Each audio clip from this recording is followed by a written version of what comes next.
Ehla nasezantsi siyanibingelela kwiSimanje News Channel. Anibingelela iCrush Amandiya umfama ohlobo phansi wanengoma.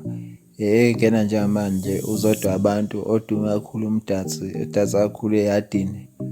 Useveze ividiyo yakhe ey'nkundleni zokuxhumana ukuthi ubengekho ekhaya kubo wangena igilamkhuba zatshontsha-ke impahla yakhe.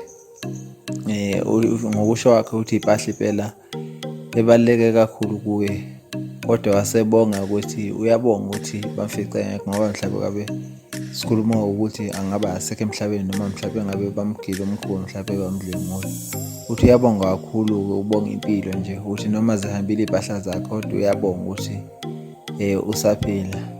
Nathi-ke ndlulisa ukudabuka nokuzwelana naye, siphinde sibonge ukuthi usindile, akwenzanga lutho kuyokuthinta inyama.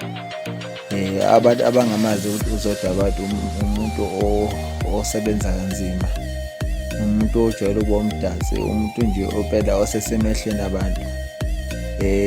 Zofakela-ke ividiyo ephathelene nalento esikhuluma ngayo nayiyenza kweSimanje News Channel. Indaba ayipheli kodwa kusazobonana futhi ngokuzayo. Ngiyabonga. Guys, I'm making this video to show that Sinyasonke. I won't act tough. I won't act like a steering. I won't act like Msazonyisa. I won't act like Bazonya. I'm just showing you that we all go through shit. Shit that you feel or believe ukuthi if uNkulunkulu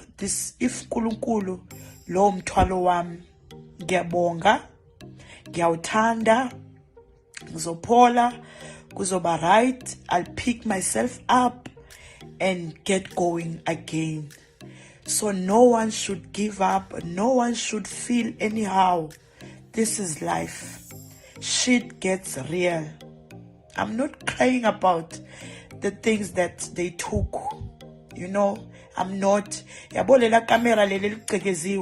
This is where I lock my valuable stuff, you know, because indlami is just like that. Angifuni indle egcwele, angifuni ngenhliziyo yami yonke. I just buy what I need, but into zami ezincane zi-valuable. So guys, just appreciate your life. Know that whatever you're going through,